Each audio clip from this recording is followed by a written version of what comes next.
Les deux côtés de la médaille. Un balado sportif avec Laurent Dubreuil et Marc Durand.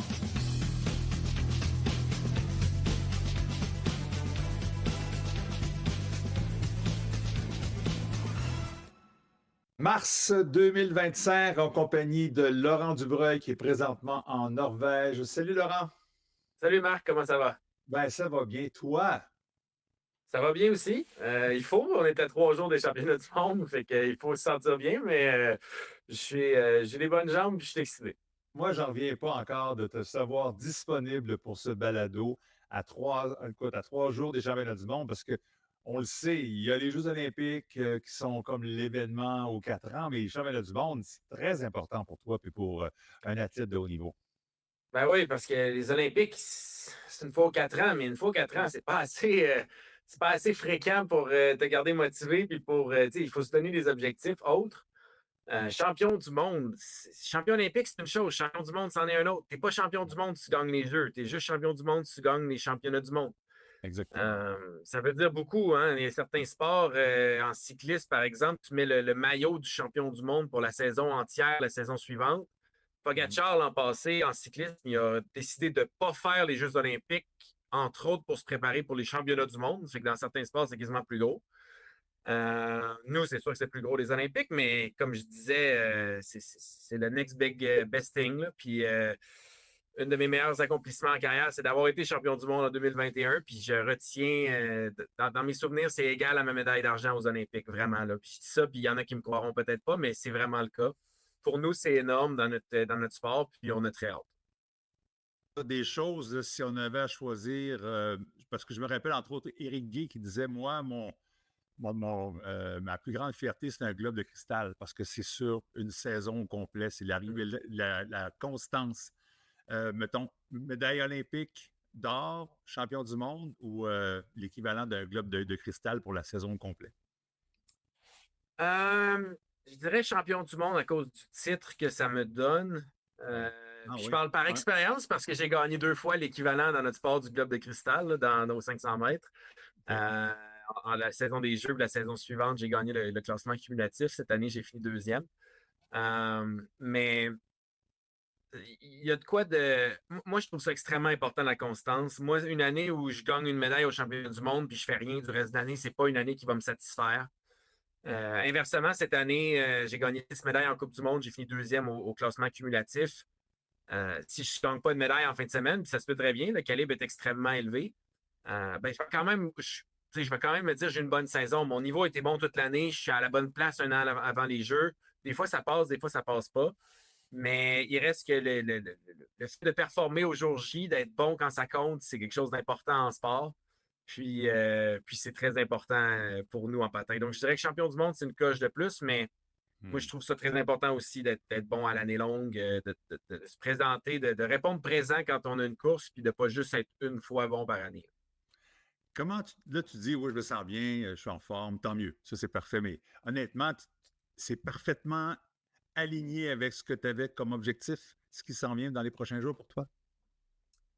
Oui, je suis à la bonne place, comme on dit. Je me sens bien. J'ai eu beaucoup de médailles dans les derniers mois, Oui. dans le dernier mois. Puis mon niveau est très bon, mais le niveau est très, très fort dans le 500 mètres en ce moment. C'est probablement le meilleur field aux 500 mètres qu'on a jamais eu. Je dirais que je suis pas dans les deux, trois grands favoris, même si j'ai fini deuxième au cumulatif. Ce qu'il faut dire, c'est que Jordan Stolz, évidemment, est le grand favori s'il a Américain, ouais. récupéré de sa pneumonie. Il y a une pneumonie il y a un mois de ça, puis ça a été beaucoup plus difficile les 2 dernières semaines pour lui, mais là, il y avait une semaine de congé. On va voir, mais s'il est en forme, je veux dire, il a gagné 20 Coupes du Monde cette année, là, ou presque. Euh, il y a également Yannick De Bo, le Néerlandais, qui a terminé quatrième au cumulatif, mais il a raté une Coupe du Monde. Donc, si tu fais ses résultats moyens, en général, Une il me règle de battait trois, ouais. deux. Ouais. Ouais, il me battait un petit peu plus souvent que, tu sais, je Oh. pense qu'il me battait à peu près 60% du temps, là, tu sais, fait que c'est serré, mais en général, il est une petite coche capable d'être très objectif. Moi, il y en a qui vont dire, ben non, mais non, voyons, t'admets, tu leur donnes la victoire, pas du tout, pas du tout, du Ah tout, non. du tout. Je vais faire de mon mieux, c'est sûr, mais je suis capable de reconnaître quand quelqu'un est une coche de mieux que moi parce que j'aspire à être bon comme eux, dans le fond, tu sais. Puis là, dans le dernier mois, il y a un Kazakh qui est sorti un peu de nulle part, Koshkin, qui, dans les 3 dernières courses, il a fini 1, 3 et 1. Il a or, bronze, or. C'est ses 3 premières médailles en carrière. Mais nous, il n'y a pas de chance en patin de vitesse. Il y en a qui vont dire oui, mais sur la saison complète, tu étais meilleur. C'est vrai, j'étais meilleur que lui sur la saison complète. Mais dans les 3 dernières courses, il m'a battu 3 fois en ligne. Il y a présentement le meilleur départ au monde. Puis entre nous, c'est un sport de temps. Les temps ne mentent pas. Il y a le 2e départ le plus vite de l'histoire de notre sport, 9,35 et 9,36, ces 2 derniers départs. Il y a juste le champion olympique Gao qui, une fois, a fait 9,32 sur le 100 mètres. Donc, c'est vraiment, là, il y a un départ exceptionnellement explosif, puis il est hot en ce moment. Fait que ces 3 gars-là sont redoutables. Mais comme on disait, c'est une journée, c'est une fois. Il y en a qui réagissent bien, là, qui réagissent moins bien à la pression. Au final, je crois en mes chances. Mon niveau est bon, puis je suis excité. Puis c'est moins stressant de ne pas être dans le ou le 2e favori. Là, c'est plus, tu n'as rien à perdre, tu as tout à gagner. Tu es bien entouré, l'équipe est complète. Le Canada fait bonne figure sur place en étant une équipe dominante. Oui, ben, je ne sais pas si on a été une équipe dominante cette année. Malheureusement, on a eu une saison plutôt difficile collectivement. Ce qui a mené d'ailleurs à un changement de directeur haute performance il y a un mois pour nous de ça. Donc, généralement, c'est comme changer de coach en chef ou directeur général dans la Ligue nationale de hockey. C'est rare que tu mets ton coach dehors quand tu es premier. mais ça ne change rien pour nous, tu sais, que dans l'immédiat, dans le sens que au final, moi, je travaille avec Grégor, je m'entraîne avec mes partenaires d'entraînement. Sur le terrain, notre équipe n'a pas changé, mais notre direction va changer. Puis probablement que l'an prochain, il va y avoir des modifications à cause de ça. Mais en même temps, comme je disais, on n'a pas eu une super bonne saison. On a une équipe vieillissante. Mais on a une équipe qui est quand même encore capable d'être bonne. Donc, il faut. Nos espoirs reposent sur une poignée de trentenaires en général, là, ou presque. Là. Isabelle Weideman a 29, si je ne me trompe pas. Graham Fish, 28 peut-être, ou 27. Mais c'est comme dans la trentaine, j'imagine. Ivani, Valérie ont 34. Moi, j'ai 32. Ted-Yann Blumen a 38. Donc, c'est un petit peu ça notre problème. C'est les mêmes noms qu'il y a 8 ans pour ceux qui suivent le patin de vitesse et qui se souviennent des Jeux de Pyeongchang. Nos meilleurs, c'est les mêmes depuis 8 ans. Fait que, tu sais, Blumen avait gagné à Pyeongchang, il est encore là, mais il a 38 ans, il n'est plus tout à fait aussi bon. Il est encore exceptionnel pour son âge d'ailleurs, parce que c'est pas impossible qu'il gagne une médaille en fin de semaine du tout. Mais à un moment donné, c'est ça qui est tough en ce moment, mais si les vétérans se lèvent, on pourrait quand même gagner plusieurs médailles en fin de semaine. On sera bon au championnat du monde des maîtres dans quelques années. Probablement. Ben, en fait, les maîtres, techniquement, ça commence à 30 ans. Fait qu'on pourrait être très bon cette année si on avait envie d'y aller, mais c'est pas quelque chose qu'on met sur notre calendrier. Mais non, c'est pas grave dans le sens, on a une génération un peu en or. Là, ces gens-là, Ivani a gagné. Ivani, moi, Tediane, à 3, on a quasiment 200 médailles internationales. C'est ça. J'ai perdu le compte. Mais en même temps, c'est ça. Ça va prendre un peu de relève éventuellement. Mais... C'est ça. Vous ne volez pas la place. Là. Il n'y a personne d'autre qui est plus rapide que vous chez les jeunes au Canada. Non, pas du tout. Pas du tout. Encore une fois, dans notre sport, c'est objectif au maximum. Hein. C'est pas, lui, OK, il s'est fait battre, mais il y a un gros nom, on va le prendre. Ben non, pas en tout. Tu fais pas le temps, Puis la journée que je vais me faire battre par 3 gars aux 500 mètres, ben, c'est ces 3 gars-là qui vont être au championnat du monde et non moi. C'est des temps. Là. C'est pas une question genre je suis apprécié, fait qu'ils m'ont envoyé. Là, à la limite, même, ça serait bon qu'on se fasse challenger par des jeunes. On a hâte que ça arrive parce que ça pourrait être difficile dans quelques années, mais en ce moment, on est encore capable de performer. Le message est lancé. Bon, là, toi, tu fais le 500, tu fais le 1000, il y a autre chose? Le sprint par équipe également le jeudi, qui est une distance non olympique, mais au championnat du monde. Donc, c'est comme un bon warm-up, si on veut. Pour le 500 qui est vendredi et le 1000 mètres samedi. Est-ce que c'est quelque chose comme cérémonie d'ouverture, défilé? Est-ce que c'est gros à Hamar, en Norvège, cet événement-là?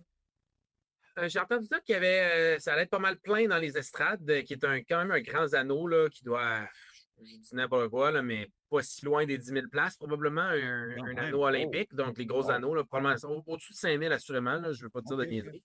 C'est pas une grosse ville à mort. On a regardé 28 000 personnes. C'est un petit village, mais c'est à 1 heure d'Oslo en train. Fait que, si tu es un fan de patin et que tu habites à Oslo, tu peux très bien faire un aller-retour en train. Te déplacer, c'est ça. Donc, il y a quand même un engouement en Norvège. Ils sont très bons en ce moment, les Norvégiens. Eux autres, ils ont beaucoup de relève. Ragna Viklund, qui est la meilleure au monde aux 3000 mètres en ce moment. Championne du monde il y a 2 ans, si je ne m'abuse. Puis elle a milieu vingtaine. Sonder Etrem, qui a gagné le cumulatif des longues distances cette année. Il fait champion du monde ou 3e au mondial l'an passé. Lui aussi, il a 22-23 ans. Donc, ils ont des gros nombres dans des distances. Ils sont champions olympiques en titre à la poursuite par équipe. Également, double champion olympique en titre. Donc, ça montre la profondeur également sur les distances de 1500-5000. Donc, ils ont une très bonne équipe. Puis, j'avais entendu dire que ça allait répondre présent à cause de ça. Ça ne sera pas les images qu'on aura vues au ski de fond là, dehors avec 100 000 personnes au championnat du monde. Mais tu n'étais pas loin. Là. Tu l'as vécu, mais à la télévision, j'imagine, mais quand même. Oui, exact. Puis ça en parlait beaucoup. Ça en parlait beaucoup en Norvège, évidemment. Là. Ça, c'est leur sport national l'hiver, avec le soccer l'été, comme n'importe quel pays en Europe. Puis évidemment, à Trondheim, il y avait. Les chiffres que j'ai vus, c'est 100 000 personnes. Là. J'ai de la difficulté à imaginer compétitionner devant 100 000 personnes, mais les estrades qu'il y avait dans les virages, ça faisait penser à des estrades de circuit de Formule 1, là, comme on dirait qu'il y a 20 000 personnes dans une estrade, là, c'est comme incroyable les images. C'est fou, hein? Puis c'est ça, c'est un peu comme le Tour de France, il y a des spectateurs tout le long du parcours, il y a des gradins évidemment comme en Formule 1 pour les passages. C'est incroyable ce qu'on vit là-bas. Je me rappelle qu'Alex a déjà gagné 50 km dans une situation du genre. Pierre Harvey l'avait aussi remporté, là, on parle de Canadiens. Mais il y a un Norvégien qui n'était pas pire, je pense, sur place. Oui, exact. Johannes Klæbo, qui est, encore une fois, pour les fans de ski de fond, c'est pas un nom qui est inconnu, qui est devenu le plus grand médaillé d'or de l'histoire des championnats du monde, avec 15 médailles d'or, si je ne m'abuse. Cette fois-ci, il y a 6 distances au championnat du monde. Le championnat du monde, c'est aux 2 ans. En patin, c'est à chaque année. En ski de fond, c'est à chaque 2 ans. 2 ans, Donc, l'année pré, l'année post-olympique. Il y a 6 épreuves, il a gagné les 6. Pour gagner 6 médailles d'or. C'est fou. C'est fou. Non, c'est complètement fou. Puis ce qu'il faut se dire, parce qu'on est habitué, on le voit des fois, des nageurs qui gagnent 6 médailles aux Jeux olympiques, ça arrive. Si tu regardes la distance ou la durée des épreuves des nageurs, c'est tout le temps entre 45 secondes et 3 minutes, là, parce qu'ils ont les 4 nages, ils ont le relais, ils ont les... Klæbo, il a gagné le sprint. Il appelle ça un sprint. Là. Moi, je mets mon bémol. Ce n'est pas un vrai sprint en ce qu'ils font. Ils n'ont pas vraiment de 100 mètres comme en athlétisme. Là. Ça dure 2 minutes. Ça a duré 2 minutes 48. Donc, il a gagné une épreuve en moins de 3 minutes. Puis, il a gagné le 50 km en 1h57. Donc, c'est le meilleur au monde pour une épreuve qui dure 2 minutes 40. Puis ça, au sprint, il gagne toujours. Fait que c'est vraiment le meilleur au monde à cette épreuve-là. Puis il gagne le 50 km qui dure 2 heures. Si tu transposes ça en athlétisme, ce serait comme un athlète qui gagne le 1500 mètres, c'est un petit peu plus long que 2 minutes, là, mais c'est l'épreuve qui a le temps, la durée la plus proche. C'est comme si tu gagnes le 1500 mètres et le marathon. Là. Fait 1500, 5000, 10 000, marathon. C'est quelque chose qui n'arrive pratiquement pas. C'est quelque chose qui peut faire penser à ce que Sifan Hassan, la coureuse néerlandaise, a fait dans les derniers Olympiques puis les Jeux d'avant. Les médailles olympiques du 1500 au 10 000, un jeu, puis après ça, les Jeux d'après, elle a gagné une médaille au marathon. Mais chez les hommes, c'était jamais arrivé 6 épreuves comme ça, de passer, de faire une razzia totale. C'est absolument incroyable. Puis, si on avait des rankings des athlètes les plus en forme au monde, ce serait lui, Pogacar, un coureur de marathon peut-être, mais c'est dans le top de la performance humaine aérobique qu'on peut imaginer. Oui, c'est sur le physique, mais aussi la technique et tout. Là, c'est exceptionnel. Puis c'est un sport très relevé, on le sait là, quand même. C'est vrai qu'il n'y a pas d'Africains nécessairement qui pratiquent ce sport-là. Si on compare avec l'athlétisme, il y a moins de profondeur, mais dans les sports d'hiver, certainement plus accessible et plus pratiqué que le ski alpin, par exemple, ou le snowboard. Oui, non, c'est un des gros sports. C'est un des gros sports d'hiver. Puis tu sais, quand ces athlètes-là, en ski de fond, quand on fait des tests de VO2 max, c'est souvent les athlètes au monde qui ont le meilleur VO2 max. C'est souvent mieux. Le record absolu, c'est des skieurs de fond. Ce n'est pas des cyclistes, c'est pas des marathoniens. Aussi dur que ça peut être d'imaginer, parce qu'on imagine toujours le marathonien ou le grimpeur du Tour de France comme l'humain le plus en forme sur la planète, mais c'est souvent les skieurs de fond qui ont le meilleur VO2 max au monde. C'est vraiment des machines d'endurance. On a quelques Canadiens qui étaient présents. Je vais en profiter avant de passer à la promo. Oui, vas-y. Promo aviation. Il y avait évidemment, on en voit quelques-uns ici. Olivier Léveillé, Antoine Cyr, les deux premiers à gauche, là, qui ont fait un top 5 à l'épreuve par équipe. Alors, ça, c'est très bien. Liliane Gagnon a bien fait cette année. C'est une jeune, enfin un nom là, qui commence à ressurgir du Québec. Et Liliane qui s'entraîne au Centre national d'entraînement Pierre Harvey, a quand même bien fait. Pour l'épreuve d'équipe, l'équipe a fini 9e, mais c'est pas elle qui a ralenti le groupe, entre guillemets. C'est naturellement, c'est un relais. On se passe le bâton, comme on dit. Et Olivia Bouffard-Nesbitt qui a pris le 30e rang de l'épreuve, une toute nouvelle épreuve, le 50 km. Chez les hommes, ça fait longtemps que ça existe, évidemment. On a parlé d'Alex et Pierre, mais là, c'est chez les femmes. C'est la première fois. Elle était la seule Canadienne. Et elle s'entraîne au Québec avec des parents qui étaient fondeurs aussi, un peu comme toi, qui avait des parents et qui a toujours des parents patineurs de vitesse. Bon, ils n'ont pas patiné depuis longtemps, mais ils patinaient dans le temps. C'est bon, c'est bon. Avant de passer aux autres sports, on va aller jeter un coup d'œil à notre partenaire Chrono Aviation qu'on adore, qui sont là, qui est une compagnie, on en parle beaucoup, hein, d'être fier, d'être Canadien, d'être Québécois, mais ça, c'est compagnie privée d'aviation, 100% Québec, Québec City, avec l'aéroport de Saint-Hubert en plus, impliqué là-dedans. Alors, on écoute ce petit bout et puis on vient avec d'autres sports qui, bien sûr, ont fait la manchette depuis quelques jours au Canada. Un mot sur notre partenaire principal, Chrono Aviation, spécialisé dans le nolisement d'avions, incarne la performance inégalée et le dépassement de soi pour ses clients. Rêver grand et viser haut, c'est ce qu'ont fait Vincent et Danny Gagnon en 2012 en démarrant leur entreprise avec un seul avion à Québec. Aujourd'hui, de Québec à Saint-Hubert, 300 employés opèrent une quinzaine d'appareils dont le tout dernier peut transporter plus de 180 passagers.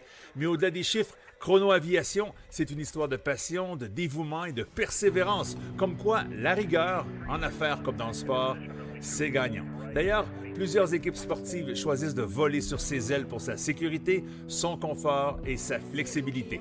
Mais surtout parce que chez Chrono Aviation, sky is not the limit.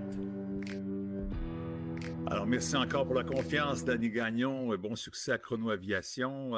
Laurent, d'autres nouvelles qui t'ont impressionné? Je pense que Michael Kingsbury connaît encore une fois une saison extraordinaire. Il a fait un doublé la semaine dernière au Kazakhstan. Alors, écoute, c'est une machine de guerre. On en parle tellement avec... on est presque débonnaire. Hein? C'est comme, bah, Michael, on sait bien.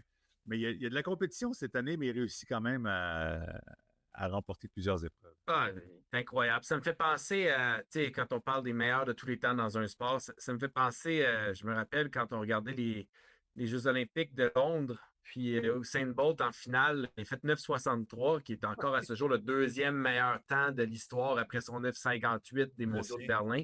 C'est ça. Puis il a fait 9,63, c'est comme, 9,63. C'est comme, on espérait plus vite parce qu'on espérait un record du monde, mais 9,63, il n'y a personne qui a passé proche depuis ça. Là, je veux dire, même pas proche, là, les derniers Olympiques sont gagnés en 9,79, c'est plus d'un dixième et demi en arrière. C'est un monde au 100 mètres. Bon, ben, Michael, c'est pareil. C'est comme 2 victoires de plus. 2 victoires en Coupe du Monde, c'est énorme. C'est l'accomplissement d'une carrière pour bien des gens. Je veux dire, puis même, bien les gens rêvent de peut-être un jour gagner 2 Coupes du Monde. Lui, il a une autre fin de semaine au bureau. On punch in, 2 Coupes du Monde, punch out, on va à une autre place, on punch in, 2 Coupes du Monde, victoire. C'est incroyable. C'est vraiment incroyable. Il ne faut pas prendre pour acquis parce que quand on a des champions de même dans certains sports, on le réalise malheureusement quand ils arrêtent puis on se rend compte, hey, finalement, on ne gagne pas tout le temps dans ce sport-là, puis on gagne quasiment jamais. En fait, c'est comme, il est vraiment incroyable. Puis ce qu'il faut surtout dire également, c'est que il n'y a pas le choix. Écoute, il est toujours la cible de ses adversaires. Tout le monde l'étudie, tout le monde le regarde. Il ne peut pas avoir une mauvaise journée au bureau parce qu'il ne gagnera pas. Là. Il faut vraiment qu'il soit toujours sur la coche. L'été, il ne vit pas avec quoique ses globes sont quelque part chez lui, là, à la maison, mais il ne peut pas juste les regarder. Là. Il travaille fort à l'entraînement parce qu'il doit revenir. Et là, les prochains Jeux dans un an, c'est tout à son honneur. Puis ça reste un gars tellement accessible, tellement ouvert. Un bel exemple, un athlète extraordinaire. Puis pour le ski acrobatique, c'est un ambassadeur fantastique. Ah, absolument. Puis quand on est... Moi, ce que j'ai toujours trouvé, puis j'en ai déjà parlé en plus, c'est... Moi, tu le connais, évidemment. Oui, ben, je le connais. Je pas énormément, mais oui, évidemment, on s'est croisés plusieurs fois. Là, puis Ce que je trouve impressionnant, moi, c'est d'être aussi longtemps au sommet. Moi, je trouve ça drainant une année à être dans les favoris. Ouais. Parce que, comme tu dis, tout le monde veut te battre, puis tu as une mauvaise course. Puis, tu sais, si t'es 14e au monde, tu as une mauvaise course, personne ne le sait. Si t'es 5e au monde, même, tu as une mauvaise course, les gens font lui était moins bon aujourd'hui. Regarde. Si t'es le meilleur puis tu gagnes pas, c'est hey, il a vraiment foiré aujourd'hui, les kids. Comment ça? Qu'est-ce qu'il va? Tu sais, c'est une catastrophe. C'est une pression extrêmement difficile à expliquer à quelqu'un qui ne l'a pas vécu. Ouais. Je l'ai dit plusieurs fois, moi, je finissais mes saisons quand j'étais plus jeune et moins bon. Puis, mettons, j'étais 10e au monde, je finissais l'année, puis une semaine après, j'avais hâte de recommencer à m'entraîner. J'étais, bon, là, on recommence à travailler, on y va, là. Puis, dans les années où j'étais le meilleur au monde, là, je ne dirais plus que je suis le meilleur au monde, je suis dans les 2-3 meilleurs au monde, mais il y a quelques années, je gagnais, quand j'étais champion du monde ou gagnais le cumulatif, je finissais l'année vidé émotivement, là, émotionnellement. Juste comme, j'ai besoin d'un break, puis après ça, c'était comme dur de recommencer à m'entraîner, puis c'est pas la passion qui était pas là, c'était juste comme j'avais besoin d'une plus longue pause mentalement. Le stress, ça te gruge. Puis je suis quelqu'un qui gère vraiment bien le stress, je suis quelqu'un qui performe sous pression, je suis quelqu'un qui aime ça compétitionner. Puis ça me grugeait. Fait que j'imagine pas être bon de même à chaque année. Ça démontre vraiment une force de caractère, une force mentale exceptionnelle. C'est difficile à imaginer. Tu disais justement, je pense à Laurence Saint-Germain, c'était les championnats du monde récemment. Elle a été championne du monde en 2023. C'était un coup d'éclat. C'est son seul podium là, au niveau mondial. C'était au championnat du monde. Et là, je pense qu'en fin de semaine, elle a terminé 45e. Elle n'a pas fait la deuxième manche d'une épreuve de slalom. Mais c'est ça, on n'en parle pas. Sauf les gens du milieu, ça ne fera pas la une. Si Michael finit 7e, 8e, 10e déjà, on va lui en parler. C'est un peu comme un joueur de hockey. Des fois, on dit on parle trop de hockey. Oui, c'est vrai. Mais un McDavid ou un Crosby, il connaît une mauvaise performance, une mauvaise séquence. Il va en entendre parler un peu plus qu'un athlète qui pratique un sport moins médiatisé. C'est l'envers de la médaille. Exactement. Nous autres, on n'est pas nécessairement habitués à ça comme un corps arrière de la NFL ou un joueur de hockey de la NHL qui est dans les tops au monde. Mais quand tu es vraiment le meilleur dans ton milieu, c'est ça, tout le monde te regarde. Nous, on le vit avec Stolz en ce moment, qui est je lui ai dit plein de fois qu'il est le meilleur bâtiment de tous les temps, c'est mon avis. Oui, exact. Puis, Stolz, en Pologne, il a fini 5e. Mettons, le premier 500 mètres, il a gagné. Le 1000 mètres, il a gagné. Le 1500 mètres, il a gagné. Puis là, au dernier 500 mètres, il a fini 5e. Puis là, c'est comme, voyons donc, c'est donc pas bon comme course. Il a gagné 3 médailles d'or la même fin de semaine. Il n'y a personne dans l'histoire du patin de vitesse qui a gagné 4 médailles d'or dans la même Coupe du Monde, sauf lui. Il l'a fait genre 4 ou 5 fois. Fait que 3 médailles d'or la même fin de semaine, c'est littéralement, là, à part lui, là, c'était du jamais vu. Là. C'est comme littéralement des records. Puis lui, c'est comme, voyons donc, qu'est-ce qui se passe? Puis finalement, ce qui est arrivé, c'est qu'il y a une pneumonie 2 semaines avant. Fait que, tu sais, c'est comme, il n'a même pas le droit d'avoir une pneumonie, puis de récupérer, puis de ne pas gagner une course. Tellement il est bon, le monde s'attend à une victoire pareille. C'est des attentes impossibles à réaliser, là, avant. Oui, puis si on peut ajouter à ça, je pense à Elliott Grondin qu'on suit avec beaucoup de passion également, parce que lui avait dit en début de saison, je veux toutes les gagner. L'année passée, je pense qu'il avait fait 8 premières places en Coupe du monde de snowboard cross. Mais cette année, il y a des victoires, il y a des podiums malgré une chute, on le sait. Il n'a pas passé la quart de finale lors de la dernière épreuve qui a eu lieu après celle-ci en Géorgie. C'est ça. C'est les risques du métier, c'est les risques du sport aussi. Puis on le sait, Elliott est dominant. Là. Il fait partie des 2-3 meilleurs au monde. Il peut gagner à chaque course. Encore une fois, Michael, on ne le dira jamais assez, mais c'est tout à fait exceptionnel. Ceux qui se plaignent, qui gagnent souvent le Maurice, décerné entre autres à l'athlète de l'année au Québec, c'est parce qu'à chaque fois, je pense qu'il le mérite bien. D'autres, je voulais en parler un petit peu, mais Shiffrin qui, encore une fois, écoute, 100 victoires et maintenant 156 podiums en carrière. Elle a rejoint Ingemar Stenmark avec son 156e podium. Ça aussi, c'est de la régularité. Ils ont beaucoup d'épreuves, tu vas me dire, mais puis elle en fait beaucoup d'épreuves, là, mais c'est exceptionnel. Oui, bien, elle en fait beaucoup parce qu'elle est bonne à toutes aussi. Je veux dire, il y en a qui sont spécialistes d'une chose, elle la gagne sur plein d'épreuves différentes. Exactement. Puis 156 podiums, moi, ça fait 15 ans quasiment que je fais des Coupes du monde. Je pense même pas que j'ai fait 156 courses en Coupe du monde. Il y a ça aussi, par exemple. C'est comme, ils ont beaucoup d'épreuves, mais c'est incroyable. Tu sais, comme le nombre de performances de top niveau, de se représenter, de le faire dans un sport dans un sport dangereux, un sport, tu sais, cette année, elle s'est blessée, là, elle a pris toute une débarque au début de la saison, elle a un mois. Elle a manqué presque un mois. Là. Ouais. Ben oui, c'est ça. Puis tu reviens après, il faut que tu aies confiance, il faut que tu te. Tu sais, faut pas que tu aies peur, je pense. Des sports comme ça, des sports soit acrobatiques ou soit d'extrême vitesse comme ça, c'est dangereux. Si du moment que tu as peur, tu ne performeras plus. Quelqu'un de plus casse-cou va le faire, la manœuvre ou atteindre la vitesse que toi, tu ne seras pas capable d'atteindre parce que tu n'es pas game. Fait que ça prend beaucoup de courage. Puis non, c'est incroyable. Là, 156 podiums, ça n'a pas de bon sens.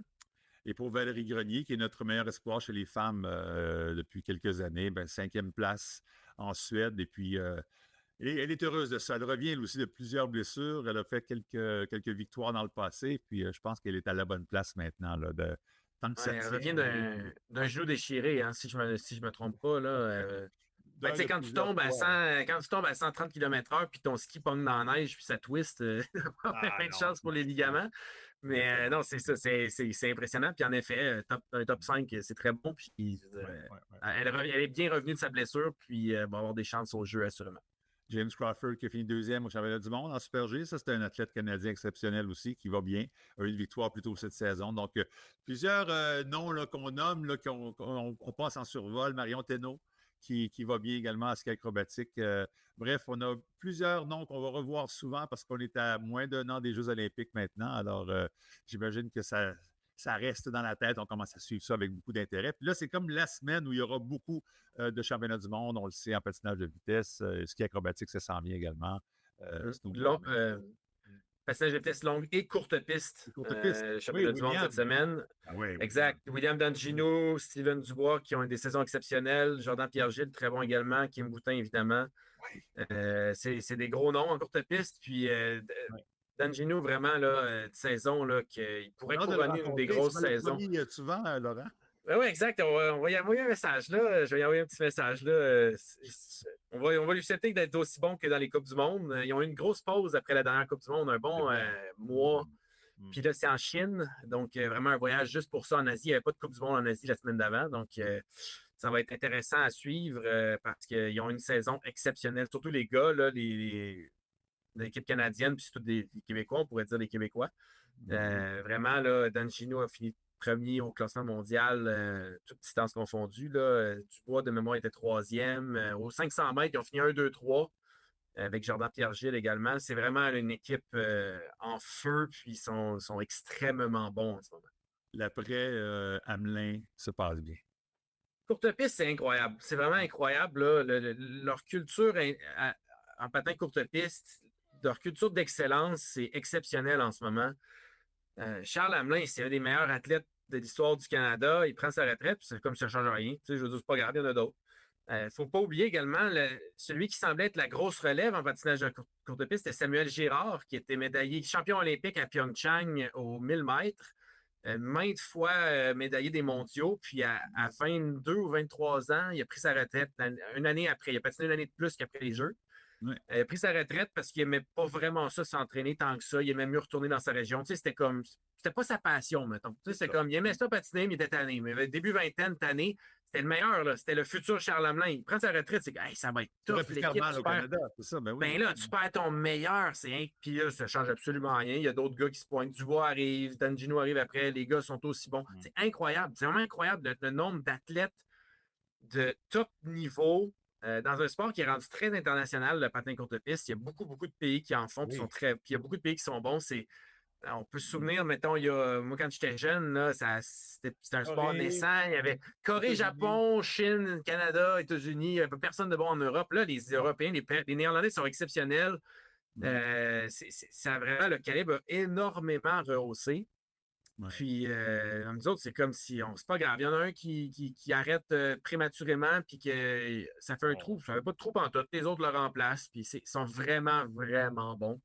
Puis c'est des athlètes exceptionnels. Ils s'entraînent extrêmement fort en patin courte piste. C'est pas pour rien que ça. C'est pas pour rien qu'il y en a beaucoup qui switchent vers la longue piste puis que ça fonctionne. Ils arrivent en longue piste, ils sont en forme quand même. C'est vraiment des bons athlètes. C'est bon, ça, c'est bon. Alors, on va suivre ça avec beaucoup d'intérêt, évidemment, puis on en reparle très rapidement avec William, on l'espère. Et peut-être en terminant sur une note patriotique, et on se pose des questions au Canada. On le sait, évidemment, on ne parlera pas d'économie et de politique ici nécessairement, mais depuis le match Canada-États-Unis. On a des doutes sur le souhait que Wayne Gretzky ait que le Canada demeure un pays. J'ajoute ici cette nouvelle assez récente, Doug Ford qui prend la défense de Wayne Gretzky. Je n'ai pas besoin de répéter toute l'histoire, mais moi, j'étais choqué de voir ce qu'il avait fait là-bas, qu'il n'était pas habillé avec l'équipe canadienne. Il était sorti par le banc des États-Unis. Je sais qu'il a donné une casquette aux joueurs, semble-t-il, avant, mais son discours avant le match n'était pas très inspirant. Mais bon, c'est Wayne Gretzky. Mais son silence depuis l'événement, t'en penses quoi, toi? Ben, c'est un peu décevant, honnêtement. Je comprends l'envie de rester privé comme personne. Je comprends que pas tout le monde qui a envie de se politiser. Mais je ne considère même pas que c'est de se politiser, de dire que tu veux que ton pays reste un pays. Là. Tu sais, c'est comme. Je pense que. Oui. Il se fait mettre un peu ça dans sa cour, puis peut-être qu'il n'a pas envie d'en parler, mais je comprends pas. Moi, je veux dire, moi, j'ai pas nécessairement envie de me politiser non plus, puis je suis facilement capable de dire que j'ai envie que le Canada reste le Canada, puis j'ai pas envie qu'on devienne un État américain. Là. J'ai aucunement envie de ça, on ne veut rien savoir, puis aussi bien, on s'entend. Mais je comprends pas. Je comprends pas. En plus, c'est ça, c'est qu'il l'amène dans le vestiaire des joueurs à faire la partie contre les États-Unis. On n'est pas capable de dire qu'il est faire de ça. C'est bizarre comme histoire. C'est bizarre comment. Je sais pas, une allégeance à Trump mal placée, c'est difficile à comprendre. À la limite, change de pays. À la limite, change de pays puis affiche-toi ouvertement américain, tant qu'à y être. Je comprends pas comment tu peux ne même pas défendre ton pays un minimum. Là. La parenthèse qu'on m'a répondu, parce que j'ai fait un commentaire sur Facebook, c'est « Ouais, mais c'est normal, sa fille est mariée avec un joueur ouais, mais sa fille est mariée un joueur de golf qui, des fois, joue au golf avec Trump. On s'en fout dessus. Je le sais, mais c'est ça. Dessus. Voyons donc. Mais là, sa femme le défend, Bobby Orr le défend, maintenant Doug Ford le défend, mais prends ton Twitter, prends ton X, prends ton Facebook, puis dis « Je suis fier d'être Canadien. » Qu'est-ce qu'il attend? Là, il se fait détruire. C'est pas beaucoup demandé. C'est pas beaucoup demandé, honnêtement. Ouais, je comprends pas. Ouais, mais en tout cas, c'est pas la première incompréhension autour de Trump qu'on va avoir. Là, mais... Le soir même, quand j'ai vu Gretzky là, je n'en revenais pas parce que je savais qu'il y avait des allégeances avec Donald Trump. Ouais, ils sont à Boston. Dans les gradins, puis il est là parce qu'on le voit entre les deux périodes à TVA Sport. Il y a Patrice Bergeron, qui a remporté 2 médailles d'or olympiques pour le Canada, qui est une vedette des Bruins de Boston, qui est le Jean Béliveau des temps modernes, là, un homme extraordinaire sans aucune controverse. Il est là. Patrice Bergeron, sur la glace, pour un peu à la Mike Erosionné, donc le représentant canadien pour cette mise en jeu officielle, ça aurait été tellement parfait. Là. Tellement parfait. Zéro controverse. La grande fierté. Non, parce qu'exactement, surtout quand c'est un événement par pays, c'était le Canada qui jouait, c'était pas les Oilers, c'était pas les Bruins, c'était le Canada qui joue contre les États-Unis. Il me semble que la personne que tu veux qui motive ton équipe, qui représente ton pays, c'est quelqu'un qui est fier et qui s'affiche ouvertement pour ton pays. Tu sais, s'il est rendu américain dans sa tête, Gretzky, parce que ça fait 30 ans qu'il habite aux États-unis, mais c'est juste le dire, tu sais, c'est tout, il aurait le droit. Il y en a qui changent de pays, là, tu sais.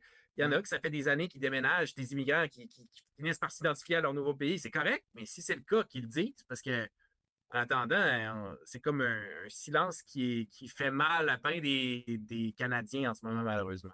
C'est bon. Alors, Laurent, je te lance un défi comme ça sans t'en avoir parlé avant. Si tu grimpes sur un podium lors des championnats du monde, aux 500 ou aux 1000 mètres par équipe, tu nous fais un beau elbows up. Je sais pas si tu as vu on va voir. Bon, alors, regarde, oui, on peut bien. Le dimanche, la saison est finie. Nous, on n'a pas d'autres compétition. Fait que, assurément, on va voir comment ça va se. Ce qui fait mal, c'est que mon vol d'avion le lendemain est à 7 h le matin. Il va falloir quitter l'hôtel à 4 h, mais en même temps, il y en a qui vont me dire « Ouais, t'as rien qu'à pas aller te coucher. » Fait que ça va peut-être être ça la stratégie. Sur le podium, Laurent, elbows up avec la médaille au cou. Ce serait parfait. Si t'oses de tes côtés, en plus, peut-être tu pourrais l'accrocher. Non, lui, il a d'autres courses en plus. Là, mais moi c'est fini le samedi. Lui, il court le dimanche aussi. Là, il y a tellement d'épreuves où il est bon. C'est bon. Excellent, Laurent. Merci beaucoup de ta disponibilité. Le championnat du monde en fin de semaine, le balado va déjà être diffusé. Alors, on va te souhaiter bonne chance et puis on se reparle très, très bientôt. Merci aux partenaires Chrono Aviation. Et puis, voilà, on espère que vous serez encore en grand nombre. Partagez le balado partout. On aime ça, vous entendre, vous lire également. Et puis, on se revoit très, très bientôt. Salut! Merci, Marc. Bye-bye, tout le monde. Bye-bye. Les deux côtés de la médaille. Un balado sportif avec Laurent Dubreuil et Marc Durand.